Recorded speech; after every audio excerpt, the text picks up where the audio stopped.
సింహం వారికి కనుక చూసుకున్నట్లయితే మీకు సప్తమ స్థానంలో కుజుడు రాహు కలిసి ఉన్నారు.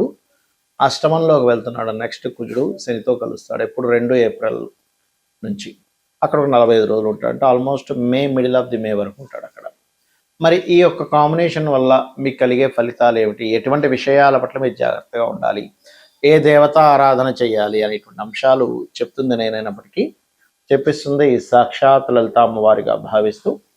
ప్రధానంగా ఇక్కడ గమనించినట్లయితే ఈ సింహం వారికి రాశిలో కేతు ఉన్నాడు. ఇది ఒక రకంగా చెప్పాలంటే ఆధ్యాత్మిక యోగాన్ని, విరక్తిని, వైరాగ్యాన్ని, గొప్ప జ్ఞానాన్ని కూడా ఇస్తుంది మీకు. కానీ సప్తమంలో ఏర్పడినటువంటి కుజరాహువుల యొక్క ప్రభావం, దీనివల్ల మీరు తీసుకోవాల్సిన జాగ్రత్త ఏమిటంటే వివాహ నిర్ణయాలు, పార్ట్నర్షిప్స్గా ఎవరైనా తీసుకుంటున్నాం మీ లైఫ్లోకి, మీరు ఇన్వైట్ చేస్తున్నారు, లేకపోతే పలానా వ్యక్తిని వివాహం చేసుకుందామని అనుకుంటున్నారు, ఇటువంటి విషయాల్లో ఖచ్చితంగా జాగ్రత్తగా ఉండాలి. ఎందుకంటే మీ గతంలో లగ్నంలో చంద్రగ్రహణము, సప్తమంలో సూర్యగ్రహణం జరిగింది. ఇది మీకు తెలుసు. అంటే గ్రహణాలు లగ్న సప్తమాల్లో జరిగాయి. దాంతోపాటు ఇప్పుడు సప్తమ స్థానంలో కుజరాహువులు ఉన్నారు. కాబట్టి మీరు ముఖ్యంగా ఏదైనా సామాజిక కార్యక్రమాల్లో పాల్గొనేటప్పుడు, ఒక స్టేజ్ మీద మాట్లాడేటప్పుడు, అదే కాకుండా యూట్యూబ్లో మనకు చూడండి, ఒక్కోసారి మనం కొన్ని విషయాల మీద మనం మాట్లాడుతూ ఉంటాం. అటువంటి విషయాలలో ఖచ్చితంగా జాగ్రత్త వహించాలి, గుర్తుపెట్టుకోండి. అలాగే ఈ కుజుడు అష్టమ స్థానంలోకి వెళ్తాడు, శనితో కలుస్తాడు. అది ఎప్పటి నుంచి 2 ఏప్రిల్ 2026 నుంచి ఒక 45 రోజుల పాటు ఉంటాడు. అలాంటి సమయంలో మీరు తీసుకోవాల్సిన జాగ్రత్త ఏంటంటే, ఒకటి వాహనాల మీద వెళ్ళేటప్పుడు జాగ్రత్త, తాతగారి ఆస్తి విషయంలోని జాగ్రత్త పడాలి. మరియు మరొక విషయం ఏంటంటే, ఏదైనా రీసెర్చ్ చేసేటప్పుడు కొంత జాగ్రత్తగా ఉండండి. అలా సడన్ నిర్ణయాలు తీసుకుంటూ ఉంటాం. ఒక్కోసారి చూడండి, ఆకస్మికంగా అయ్యో సడన్గా ఏదో నిర్ణయం తీసేసుకున్నానండి, అప్పటికప్పుడు నేను ఈ యొక్క విషయం అనుకున్నాను, దీనివల్ల ఇలా జరిగింది అంటుంటాం చూసారు. అంటే అష్టమంలో కనుక 2 పాపగ్రహాలు ఉన్నప్పుడు మనం చేసే పనులు ఏమిటంటే, సడన్గా ఇంట్లో వాళ్ళు చెప్పం, ఎవరు చెప్పం, సడన్గా తీసేసుకున్నాక ఇంట్లో వాళ్ళు కానీ చుట్టాలు కానీ అయ్యో ఎందుకు ఆ నిర్ణయం తీసుకున్నాం అంటూ ఉంటాం. కాబట్టి ఇమ్మీడియట్లీ యాక్షన్, ఆకస్మికంగా. అయితే ఇక్కడ మీకు ఇంకొక ప్లస్ ఏమిటంటే, అష్టమ శని యొక్క ప్రభావాన్ని కుజుడు కంట్రోల్ చేస్తాడు. అక్కడ మీ లగ్నానికి శుభుడు కదా, చతుర్థ భాగ్యాధిపతి కదా, ఆయన శని దగ్గరికి వెళ్తున్నప్పుడు ఏమవుతుందంటే, అష్టమ శని ప్రభావం చాలా అంటే చాలా మటుకు తగ్గుతుంది. కానీ వాహనం మీద వెళ్ళేటప్పుడు ఈ 2 డిఫరెంట్ కాంబినేషన్స్, డిఫరెంట్ ఎనర్జీస్, ఈ 2 కూడా ఆస్ట్రాలజీ అంతా కూడా ఎలా ఉంటుందంటే, డిఫరెంట్ ఎనర్జీస్ కలిస్తే ఎటువంటి ఫలితాలు వస్తాయనే దాని మీద ఉంటుంది. ఇక మీరు నిత్యము చేయవలసిన దేవతారాధన ఏమిటి అంటే, చండీ పారాయణం చేయండి, దక్షిణామూర్తి యొక్క స్తోత్ర పఠనం చేయండి, అన్ని విధాలా మీకు బాగుంటుంది. అయితే ఇదే కాంబినేషన్ మీ పర్సనల్ చార్ట్లో ఉంటే ఏమిటి అనేది తెలుసుకోవాలి. సర్వసాధారణంగా కుజరాహు ఈజ్ అతి కోపము, అగ్రెసివ్ నేచరు, హైపర్గా ఉండేటువంటిది, శక్తివంతంగా ఉండేటువంటి కాంబినేషన్. కుజా శని కూడా అంతే. అంటే ఏమిటి, కర్మకారకుడైనటువంటి శనికి మన ఎనర్జీ కారకుడైనటువంటి కుజుడు కనెక్ట్ అయ్యాడు. సో కర్మ ఈజ్ ఎనర్జెటిక్ కర్మ, అగ్రెసివ్ నేచర్ దీన్ని ఇస్తూ ఉంటుంది.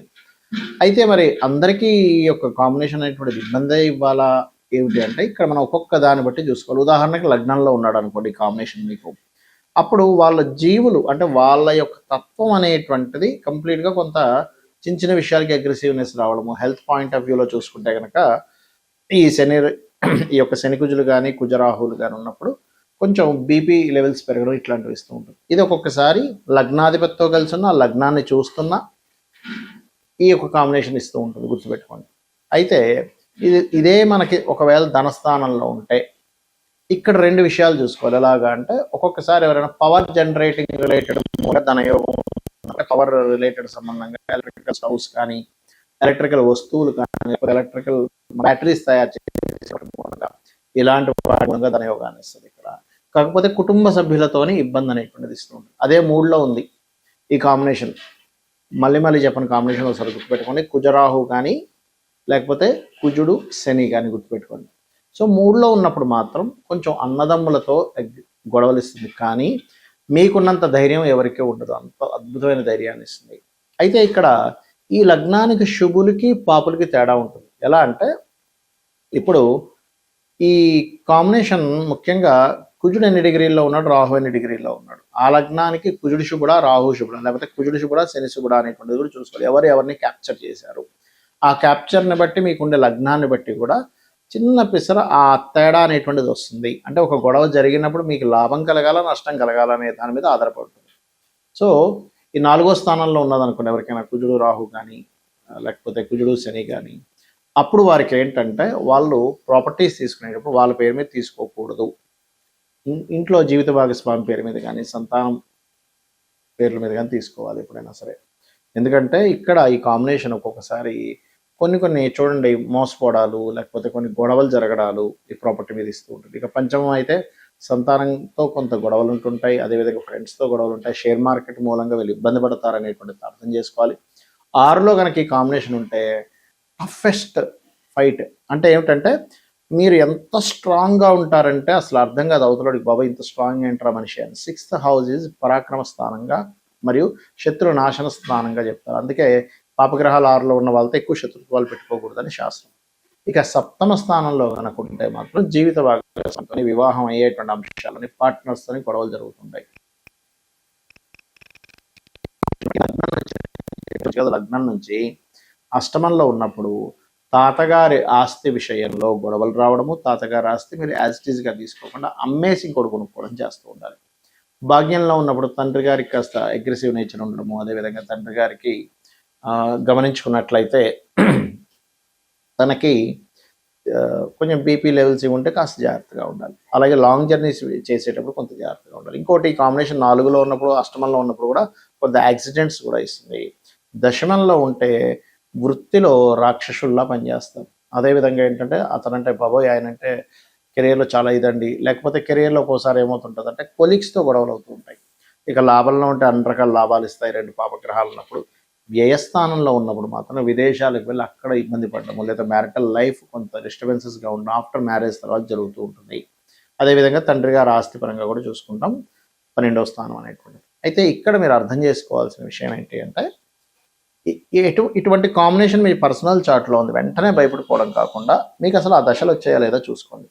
ఆ మహాదశలు అనేవి రాకుండా ఏదో అయిపోతుందేమో, అమ్మో ఏదో మనకి కాంబినేషన్ ఉంది కాబట్టి అని అనుకోకండి. ఒకటి మహాదశలు అంతర్దశలు రావాలి. మహాదశ లేదు, చిన్నప్పుడే అయిపోయింది, దాని ప్రభావం ఉండదు. Point number 1.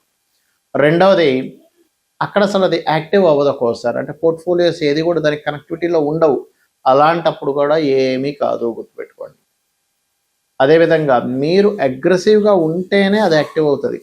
మీరు అగ్రెసివ్ నేచర్ తగ్గించుకుంటే కూడా అది యాక్టివ్ అవ్వదు, గుర్తుపెట్టుకోండి. ఫర్ ఎగ్జాంపుల్ 3లో ఉంది, కమ్యూనికేషన్స్ ద్వారా గొడవలు రావాలి, కానీ మీరు దాన్ని అర్థం చేసుకొని అస్సలు మీరు అగ్రెసివ్ నేచర్ని అసలు ప్రదర్శించకుండా చాలా కూల్గా సిచ్యువేషన్స్ అర్థం చేసుకుని ఉంటే అది యాక్టివ్ అవుతుంది. ఎప్పుడు కూడా మన యొక్క యాక్టివిటీస్ మీద గ్రహం యాక్టివ్ అవుతుంది, గుర్తుపెట్టుకోండి. మనం ఒక పని చేసి ఆ కర్మ తగ్గట్టుగా గ్రహం యాక్టివ్ అవుతుంది, అది మెయిన్గా గుర్తుపెట్టుకోవాలి. అలాగే మరి దీనికి పరిహారాలు ఏమిటి? కుజరాహువులు కలిసి ఉంటే రావి చెట్టు కిందని ఆ సర్ప ప్రతిష్ఠ చేసిన వాటి దగ్గరికి వెళ్ళి ప్రదక్షిణం చేయడము. ప్రదక్షిణం చేసేటప్పుడు ఒక చెంబులో నీళ్లు తీసుకొని అందులో పసుపు కుంకుమ గంధం వేసి చిటికెడు వేసి కలిపేసి ఆ యొక్క నీటితోనే మీరు ఆ నీటిని పట్టుకొని రావి చెట్టు చుట్టూ ప్రదక్షిణం చేసి వాటి మీద వేయడం. అదేవిధంగా శని కుజులు ఉన్నా కూడా ఈ రెమెడీ చేసుకోవచ్చు. గోవులకి క్యారెట్స్, బెల్లము ఇటువంటి పదార్థాలు తినిపించడము, మరియు వీలైనంత మటుకు శివాభిషేకం ఎక్కువగా చేసుకోవడము, విష్ణు సహస్రనామాలు రెగ్యులర్గా వింటూ ఉండడము, చండీ పారాయణం లాంటివి చేయించుకుంటూ ఉండడం చేస్తూ ఉంటే ఖచ్చితంగా మీకు దీని యొక్క ప్రభావం కంప్లీట్గా పాజిటివ్గా రావడం జరుగుతుంది. శ్రీమాత్రే నమః.